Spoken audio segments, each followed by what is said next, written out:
Right. Hi, everybody. It's been a while, Andrea, since we've done one of these. Look, we've got emojis and everything. We've got chats. We've got questions. It's not Zoom, guys. This is, new technology we're using. Can't believe it. But Andrea and I have done probably one of these every 6 months since the pandemic hit. Yeah, exactly. Welcome. So Andreas, CEO and one of the co-founders of Swoop Funding. And if there's anything that Andrea does not know about the funding environment, you shouldn't know it. You don't need to know it. She is the all-seeing eye. She has the answer. So the format of today. First of all, I want to apologize for any coughing that I do. It seems to be lingering. It's not COVID. Just want to make that clear. Not that you can get it across the screen. But if you do have questions, pop them in the questions area, not the chat area. It just means that we can actually transport them into lovely Q&A afterwards, which we'll do when this is also being recorded, and we will send the recording out so that you can share it with your teams afterwards as well. Right. Let's get going, shall we? So, Andrea, where are we at? We've gone, if we just do a review of all kind of the lending market, the funding market, and what's happened, and then just go for it. Start talking. Tell us. Yeah, sure. Okay, so I guess just to give context to anyone who might not have joined our other prolific numbers of webinars. So my background, I'm a chartered accountant. I started my own corporate finance firm and then decided to try and input all of that into a tech platform. And so try and remove all the heavy burden of applications, deciding who to go to when, and enable accountants and corporate finance advisors to do the high value part of the job, which is be the trusted advisor, help the business get ready. So Hannah and I started doing these sessions at the beginning of COVID, and the world was chaotic. And we had, at that time, bounce back loans and SIBLs, and suddenly we all became quite normal and adept at what those things meant. We got used to all of that. We got used to furlough, all the rest. And then the scheme ended on March 31st. So then we had end of SIBLs. I know everyone was rushing to get the final ones in.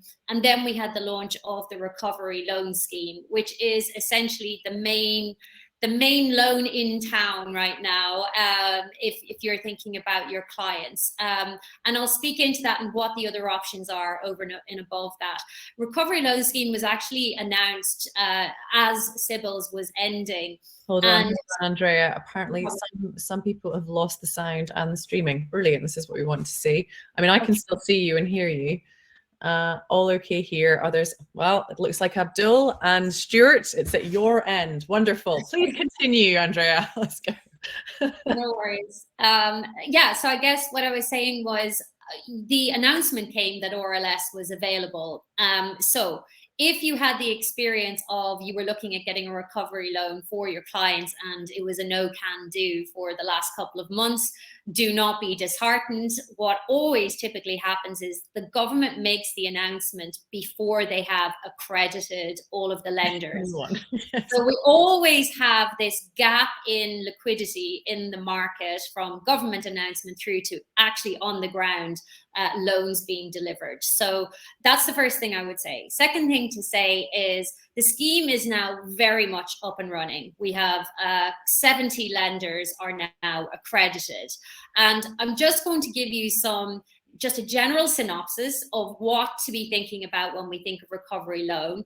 And it speaks into also, Hannah, why you and I, why we partner together and why one complements the other. But essentially, recovery loan scheme is available even if somebody has gotten a SIBLs or a bounce back loan. You can refinance and you can increase that finance subject to affordability under this scheme. So why would you do that? Well, most of your clients will now be coming up to repayments. So the capital repayment that the government was covering is now done, or the interest repayments the government was doing on SIBLs now done. So your clients are now faced with capital and interest payments for their SIBLs. So why would you look at recovery loan? Well, because we've got so many providers in the market now, competition is heating up. So each of them are trying to come up with their own offers to outdo the other one. So now, good news for clients is we've now got lenders who will give an extra 12 months capital repayment holiday. So you can refinance, pay interest only. The second point to note is when we were all going for funding during COVID, we were in the midst of COVID. So we hadn't got a set of filed accounts that is tangibly put a number on how has COVID impacted our business? How have we recovered from that? How have we managed to sustain ourselves? So a key point to anyone on this is if your clients are able to file their accounts and have not, they absolutely should. It improves the credit profiling, it improves the lender's ability to assess that business, because when they were unable to assess it, they're obviously pricing that into the interest rate. So there's a number of reasons why you might look at refinancing a CBILS. We've now got more data. We're now in recovery. We now know that we're vaccinated and we're not, hopefully not going to move into the same levels of lockdown again. So less risk, and so pricing should be reflected on that.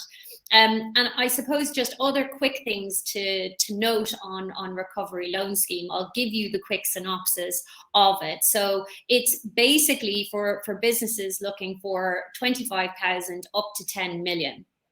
Some key things to note.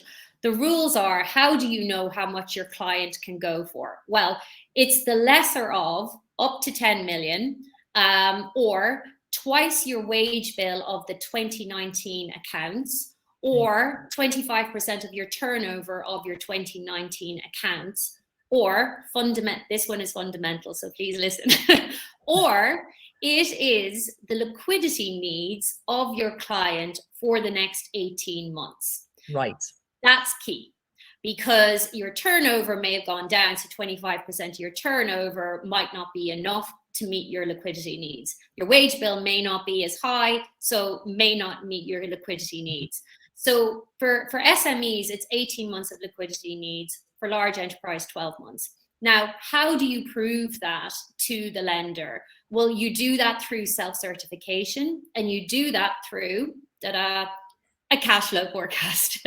You have to present a credible forecast to the lender. Crazy. Now, the British Business Bank have set these rules. Not all lenders will allow point 3 that I've just mentioned there, but there are lenders on our panel now that are lending on that basis, because they know 2019 was not completely reflective of the business. And what lenders care about is that you will survive and grow out of this and trade out of it to be able to repay them.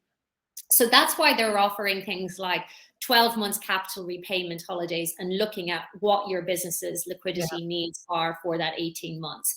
So these are key nuances to the recovery loan scheme that I would urge anyone who's got a client portfolio who maybe actually didn't get CBILS or did and is now questioning whether they've got the best deal out there, or they didn't get it because they didn't fall under the eligibility criteria of CBILS, because RLS is more wide-ranging in terms of eligibility.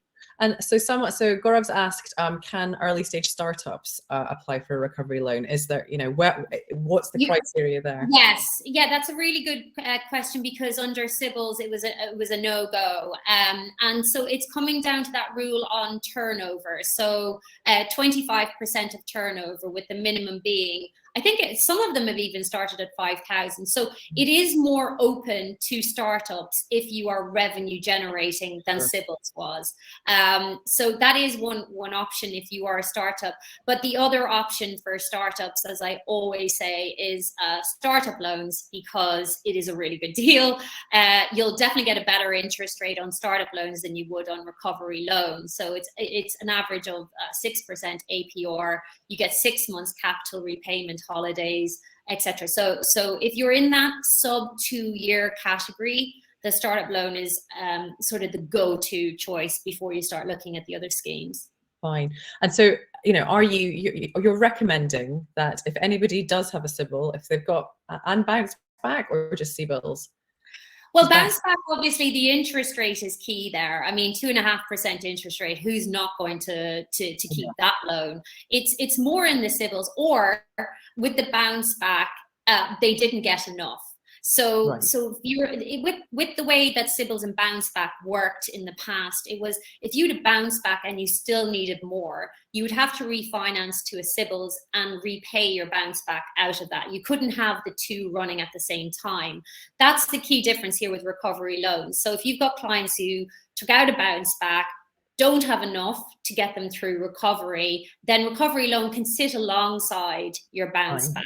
And so that's another way that you can look to support your clients as they're trying to trade out of this. I think one of the biggest issues that we come across with our accounting clients, and then trying to help their small business clients, is like, but I haven't got time to help them with this. You know, I have compliance backing up. I think one thing that we want to kind of make really clear on this is that, first of all, we can help you assess which of your clients are appropriate for this. So we can run report for you on the Futurely side of things as well, just to identify through your client base. It's called our portfolio report. We can do. Sorry, apparently our event is so full, it's asking me to upgrade now, which is hilarious. Brilliant. I'm not going to upgrade in the middle of it because I feel like I'll have to go and find my credit card. But well done. Thank you for joining us all.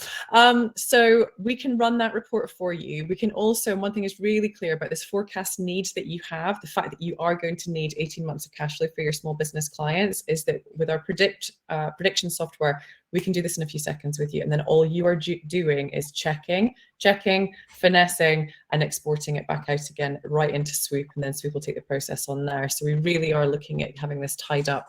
You know, who needs it? Who needs it? Why do they need it? Can we facilitate it? Yes, we can, from an end-to-end perspective. Yeah, and I suppose also just to let everyone know, in terms of if you're considering RLS and hitting yes, the answer is yes. You can do 25% of your revenue. What are you going to need? You're going to need management accounts. You're going to need historical information. You're going to need information on business assets, and then of course you're going to need your forecasting. You're going to need to self-certify that you've been impacted by COVID, similar to Sybil's. And I suppose the other key point to note, because it's a biggie, and this is probably the next key topic I would talk about, is personal guarantees, and the fact that no one ever wants to sign a personal guarantee, nor should they ever want to sign one. Under Sybil's, it was up to £250,000. You did not have to provide a personal guarantee. It's exactly the same in the recovery loan scheme.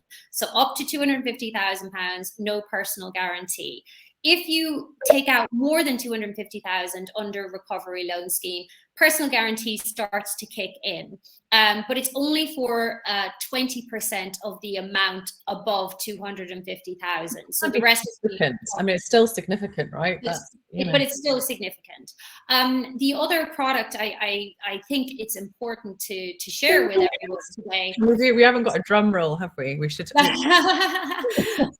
Well, it's another trend that's occurring in the market, and I think it's good for accountants to be aware, especially for your growth clients. Yeah. So I suppose to give you context around this, at the moment we have a market where we've got the high street banks, okay, and I should probably just speak slightly into that. So if you're not getting much traction with your high street bank, your client's high street bank on the recovery loan scheme, there's a reason.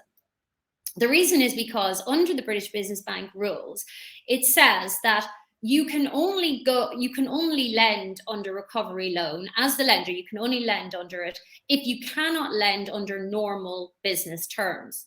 So the banks are basically saying, you just apply for a normal loan with us. And it's only if we reject it as a normal loan that we will then look to do it under recovery loan scheme. So banks do not have an appetite for recovery loan scheme. The impact on the SME there is huge because of the time that it's doubling up on the accountant's time as well. It's just insane, isn't it?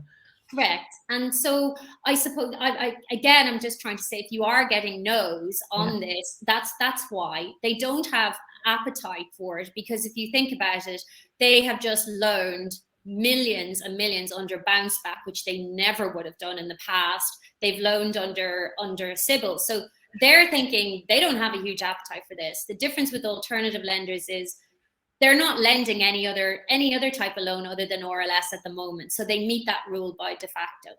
And so that's the first thing. One thing that we always get asked on these webinars is it okay for me to go for an RLS in a, you know, does it have to be with my bank that I apply for it? And of course it doesn't, which is why we used your platform. Exactly. It doesn't. But as I say, you'll be hard tasked to get one from any of the high street banks. And I completely understand that. The second, just sorry to Andrea, it's just as more questions pop through. Sure. Will, if you've applied for an RLS, you know, if you've applied for a loan with your bank and then they've gone no, yeah, that's hitting your credit. Is it a hard? It is hitting. Yes, it is. Any loan rejection is hitting your credit. Basically, any lender who is doing a hard check on your business's credit score, or on you personally as the director, leaves a footprint on the credit score, and by leaving a footprint actually has a negative impact on your credit score.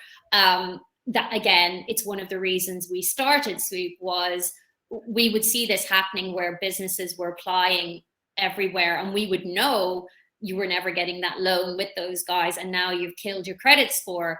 We have to keep your credit score healthy. So at Swoop, we give you your credit score. We will tell you what it is before we apply to anyone. That's known as a soft footprint, so it doesn't impact your credit score. And so minding that score is key, particularly in the phase we're in with COVID as well.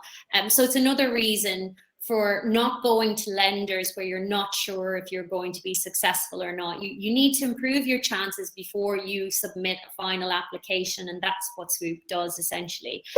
So that's one point. I guess just to return to the banks also, the other impact of all of the lending that the banks have done over the last 18 months is they are now stretched on what they would normally do in what's known as senior debt. So if you have clients who are growth clients who maybe they've stretched all of the collateral in their business, maybe they've used that as a charge on their senior debt facility with one of the high street banks, but they still need more funding to grow, or they've identified a business they want to acquire, or they have these wonderful growth plans and the bank is just not able to meet. They might be able to meet some of the facility, but not all of it. Or they might be saying, we're reducing your facility because we're strengthening our lending criteria. All of these movements are happening in the market at the moment. Or you've just got somebody who has good growth plans. So what's happened in the market is we've had high street banks, we've had alternative lenders. There's a new trend occurring in the market, which is great news for SME finance. And that is we have other institutions, institutional funding from Citibank, from BMP Paribas, from these guys who would normally funnel it through an alternative lender to then lend, etc. No. Now they're basically saying, platforms like Swoop exist. We can distribute these products, our own loans, through platforms like Swoop. And so we have done our first product launch with BMP Paribas. And the reason we did it is because we saw this gap in the market. We had accountants come into us saying, I've got this client, they're a brilliant, strong client, they've got these great growth plans, I cannot get them funding. And so the BMP product is an unsecured loan, no person guarantee. I need to have something on the screen that just does this. Honestly, it is unsecured lending from 500,000 to 5 million. It sits in trade creditors, so it doesn't even sit as within your balance sheet. So it's the reason it sits in your trade creditors is it can sit alongside other debt that you may have in the business.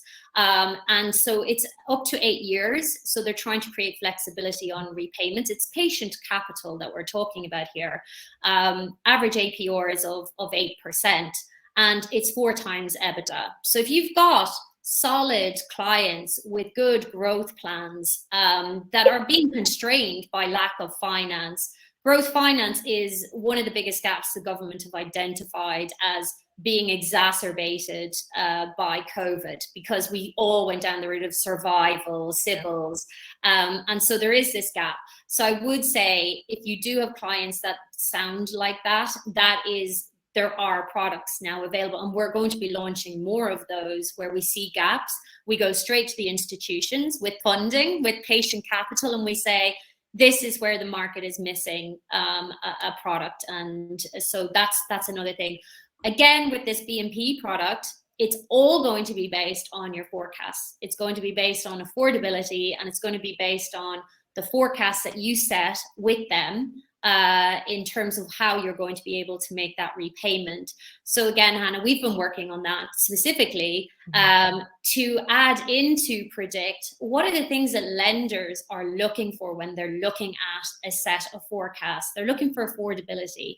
They're looking to find where the covenants are, etc. And so that's the work we've been doing to start even making it more intelligent for lenders to be able to assess. It's not all finalized yet, but we have humans who are going to help with this. So if you do have, so just to be really clear, it's unsecured up to 5 million, between 500,000 and 5 million pounds. Yes. Somebody has asked there, can they do up to 250? They don't. We start at 500, and the reason is because we've assessed the market and we know that RLS is managing that part of the market where unsecured up to 250. So anything, and you can go up to 500 on RLS with a little bit of PG required there, but it's 500,000 to 5 million, and you can leverage up to 4 times EBITDA.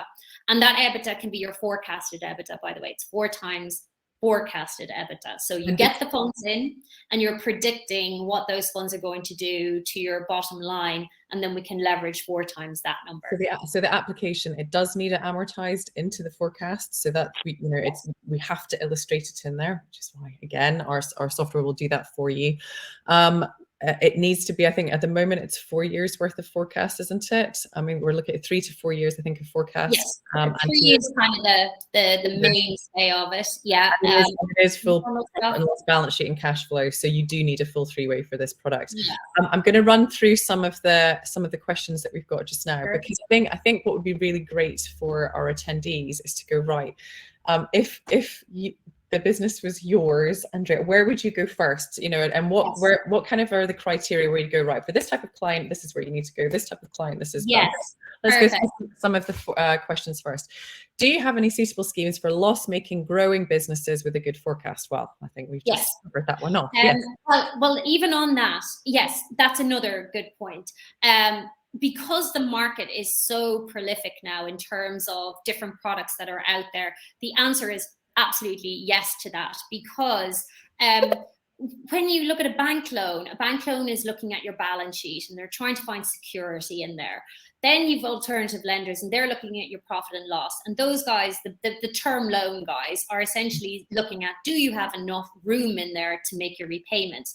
Over and above that, you've other businesses, retail, e-commerce, hospitality, who might be still loss-making. Where we're able to get them funding is what's known as revenue-based funding. And what they're looking at there is your revenue. They care about your revenue, not whether you're loss-making or not. And they give an assessment on what are your last 3 months, or pre-COVID, what were your 3 months trading via your credit card terminals, via your website, etc. And we look at then getting you facility advanced on that, and then they get repaid as a percentage of the revenue coming in. So they give you that flexibility because you might be trying to keep growing, but you're loss making. So that's just one example. There are plenty of lenders in that category that we call revenue-based finance.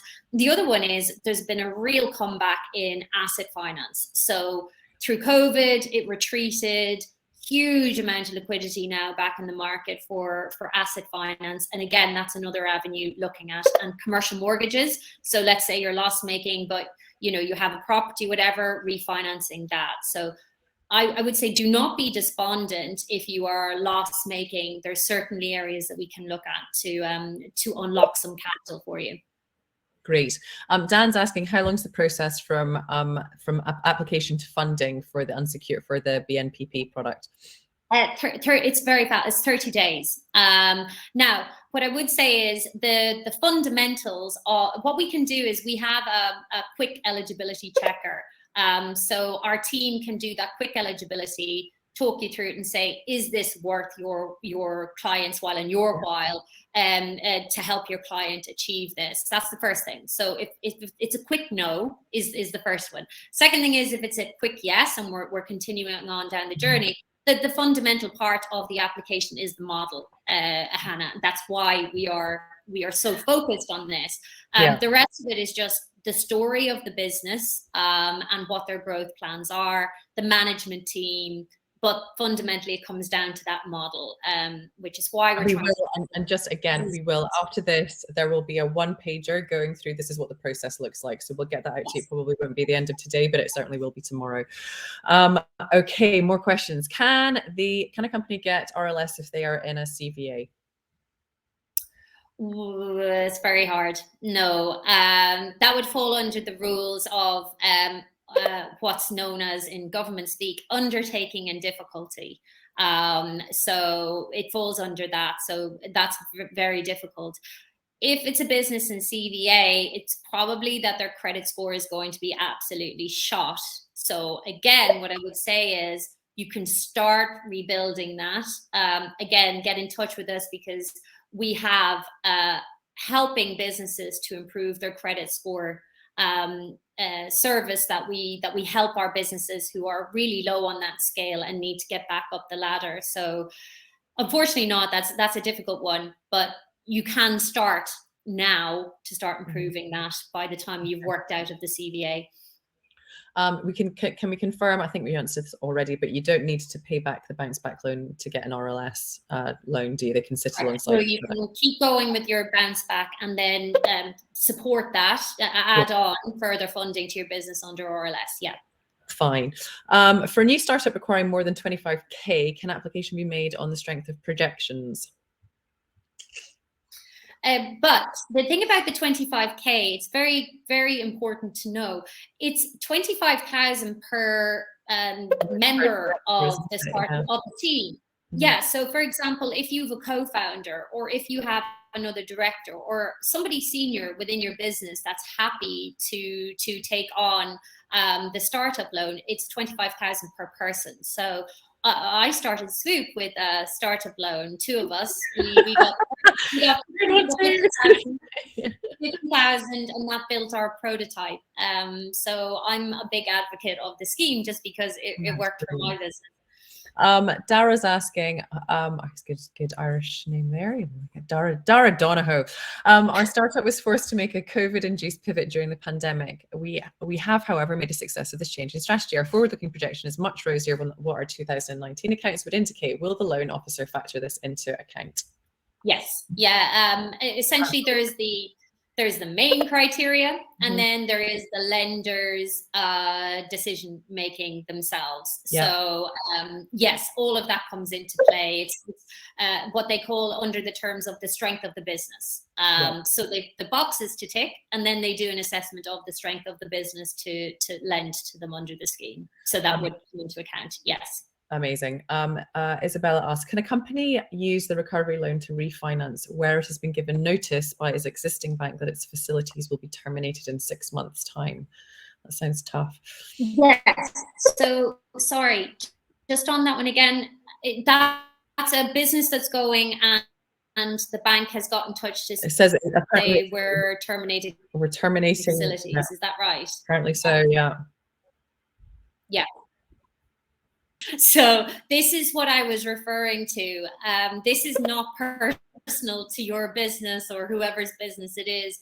This is happening all over the place with the banks. And so what they're doing is they're assessing their loan books, and they're looking at where they're stretched, and now they're looking at reducing that. It's all got to do with nothing. A lot of it is nothing got to do with the strength of SMEs at all. It's got to do with the rules that they have to follow to be capitalized under the regulations. And so that's why we're seeing this stretch that I was talking about with the banks. So I don't know what the level of the facility is there, but that's where that product I've just described, the BMP product, comes into play.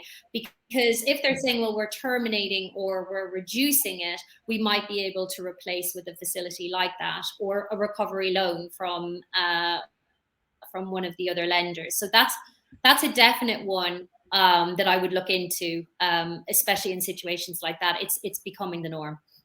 Perfect. Tim asks, even I can answer this one. Can I have an RLS alongside a C-bills? You probably want to just refinance your C-bills, don't you? If you're, with your recovery loan scheme, because there are better options for you out there.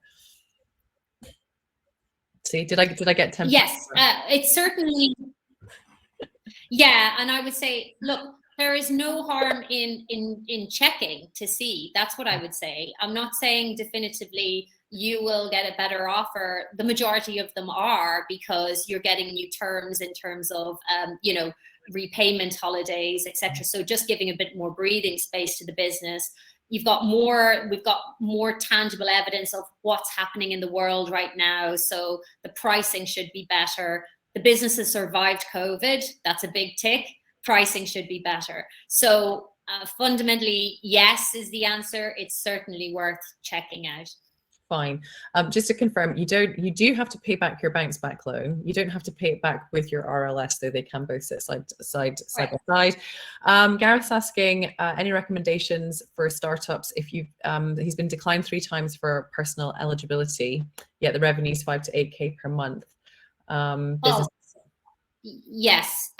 So there are other outside of startup loans. If you have revenue of 5 to 8K coming in, as I spoke about, there's revenue-based finance. So Gareth, that would absolutely fall into that bracket for you. I would absolutely just get in touch with swoopfunding.com, just register, and we'll get someone on that for you. I know that what Gareth's describing there is a typical startup frustration. It's like, well, you need capital to move forward. You're showing there's traction because you've got revenue coming in, but you're stuck in this traditional world of bank lending. And so the routes Gareth has been going down there are term loans, and they just don't work for startups unless you're getting it under the startup league. They just don't work. And so that's why revenue-based finance is really unlocking the ability of startups to get more funding in to grow. So that's definitely a route for Gareth. And I just see, sorry, there's a question on, just to reiterate, absolutely, recovery loan scheme can sit alongside your CBILS. So you don't have to refinance your CBILS. It's just, if your business or your client is sitting there saying, I don't need any more funding, I've got my CBILS, it's still worth looking at to see, can you get a better deal now? Because there are just better deals than there were. Yes. So I just want to talk about on the forecasting side of things. I think one of the big issues that a lot of small businesses think about, oh my God, I've got to create a forecast. It's really difficult. I don't know where to start. I'm not a finance professional. I know our accountants on the call will absolutely know how to create a forecast, but they're often time poor. How do I do this across all of my client base? We have really tried to stop that problem from occurring by creating this prediction software that we've got. Andrea's put us through our paces as well, and we're looking at every transaction you're taking in. It really is a really sophisticated algorithms that are going into the background. It's the only hybrid forecasting software out there, which will combine due invoices and bills with profit and loss transactions, balance sheet transactions. Your customer payment days, average payment days are all being aggregated and analyzed. Same with your suppliers. So for the heavy lifting piece of creating that base forecast, it's doing something in a couple of minutes, in a minute that it would take a team of finance professionals to do. And then it's so easy for you to just check your trends, check your profitability, obviously check your cash flow, tweak things that you need to tweak, but it's something that would take hours and hours to produce in the past can literally be done in a very, very short period of time. And then you can get that application in. So 3 years worth of predictions created, and then you can overlay your own assumptions too. So because it's not called Futurely Psychic. I wish it was, but it's not. Just on that point, Hannah, it's one thing I will say about going for a loan, and in particular this one that's looking for forecasting, is the quality of your forecast really does come into play when lenders are assessing. It's like, okay, if somebody throws in an Excel spreadsheet, 12 months, whatever, that they have a perception of that business. Somebody puts in a 3-way forecast, that's actually showing the trends, etc. That already lends more credibility to the application itself. And as you say, Hannah, for years and years, myself included, trying to sit down and think about doing forecasts, it's hard work. But I would say the reason we've partnered with you guys is I've checked all of these things out. I've checked them all out on behalf of lenders. I am checking these out because our job is to get people funded. This isn't and remove the friction to do it. This is exactly bottlenecks. Yeah. So for us, the quality and also the fact that it is genuinely looking at a 3-year plan and a 3-year forecast, which is what the lenders are looking for under this scheme. So yeah, I would say least friction is the way to go. What I would say also is, if you're thinking, you can also register with Swoop and only fill in a company name. If you're trying to upload your clients or whatever, just even put down the company name of the client you're trying to help, and we will send back a report to you saying what they are eligible for, so you can determine whether you want to go next steps. And we'll work with Futurely to make sure your predict looks exactly how you want it to look for that lender. Like, we're here to essentially try and make our business models are to make it easy for businesses to get funded. And so that's how we operate. And I suppose for everyone to know, we get paid on success by lenders. They all pay us the same. So we're not, favoring one over the other. It's more around, based on your circumstance, who is the right lender for you. And I see Hitton and some of the others were saying, but some lenders are telling them that 25% rule is mandatory. That it's not mandatory. It's mandatory for their loan criteria. It's not mandatory for other lenders' criteria. The British Business Bank set the rules, and they say lenders themselves then choose from these rules what matches their appetite. So we do have others who don't have that as mandatory. And this is key.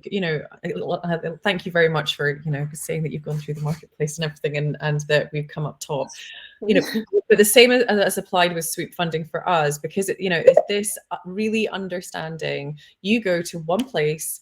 All of your eligibility criteria is it's looked at, and then the best recommendation for your business comes forward, so that you're not burning your credit score. It's not being set in flames every time that you apply for something. It's expediting you from a time perspective as well, so you're not wasting your time where you shouldn't waste your time. And then through the ability to really get a live financial prediction ready for you in such a short period of time, and then upload it, we can really get you funded as quickly as possible. Someone's asking, how can I get the money into my bank account? You'll supply that information. Yeah. Exactly. Are there any more questions? Andrea, did you want to go through anything else on the call just now? If there's any I think just a quick roundup. You had said, what would I do? I would say somebody like Garrett, revenue generating startup, trying to get some capital into the business, revenue-based finance. Anyone in retail, hospitality, e-commerce, revenue-based finance is a great way to go. We've stocked finance products for if you as a business or your clients are trying to stock up Christmas now, how are they getting the funding to do that? Lots of products available for that type of funding as well. As I say, term loans for just typical unsecured lending.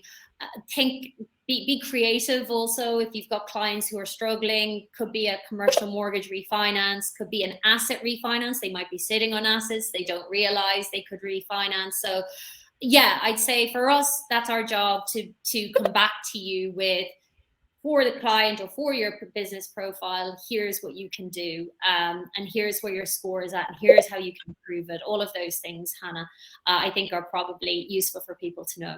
Exactly. So upload your details. We'll send through the link afterwards. This will be recorded. We'll transcribe it, and then there's going to be a bit of a fact sheet really for the BMPP unsecured product. We'll set you out. This is what will happen. This is a process of what will happen, assuming that you're eligible to apply. Yeah. Amazing.